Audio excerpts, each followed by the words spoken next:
Hey guys, we don't have too much stuff and I'm really sorry this video is out really late in the day.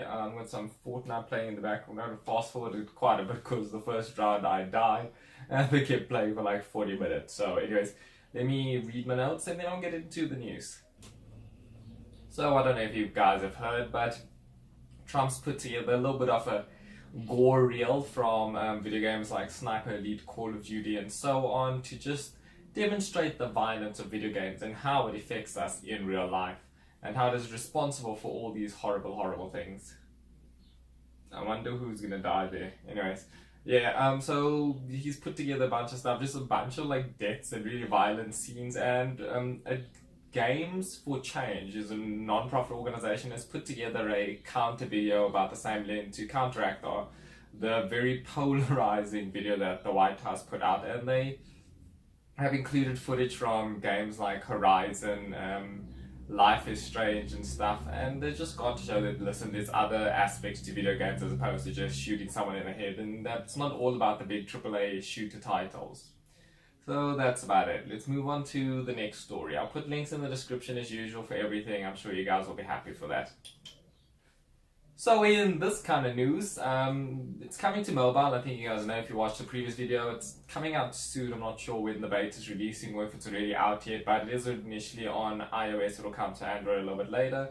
And then you can play mobile. Now, these people on the phone can play with us on console. On PS4, you can play with mobile and PC, and then if you're playing on mobile and PC and Xbox.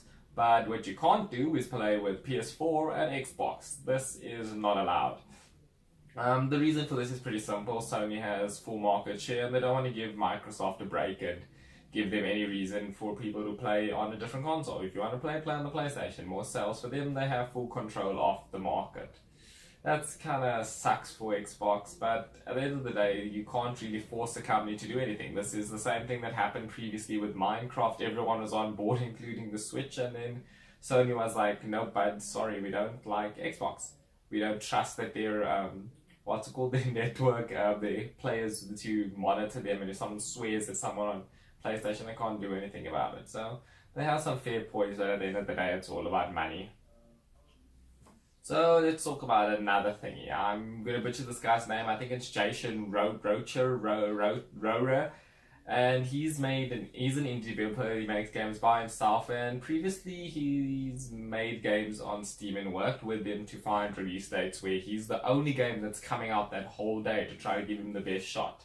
And it worked okay for him. It's obviously kickstarted his career. That's how he's been able to make these past few games, but sorry guys, I ended up sneezing there. I will edit that out because I'm sure you guys don't want to watch that. But anyway, sorry, I was talking about Jason and how he's an indie developer and that he's made games before and that he's worked with Steam and stuff. But now he's decided to move away from their platform, make his own website, publicize himself, give it to a bunch of streamers and YouTubers to make sure they spread by word of mouth. And this game is 1 hour, 1 life. It's a game where you play multiplayer co-op and you have a character that dies after an hour, and you try to advance civilization, start off in the Stone Age and whatever.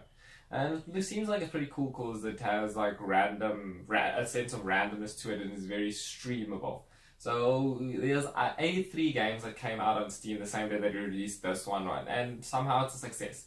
Now, this is attributed to him being, I guess, good in his business practices, and also, I guess, a reputation is built over time. But it also goes to show that maybe Steam is no longer the platform for releasing games. Maybe you're not going to get your break there because there are just a bunch of asset resellers on Steam and stuff like that still happen. So I think that's all I'm going to talk about today, and I'm going to end the video there. I'm sorry, it's not a lot of news articles. Maybe I'll put a couple extra in the description. I might not even, but yeah, that's going to be it for today, guys. Sorry for the sneeze and goodbye.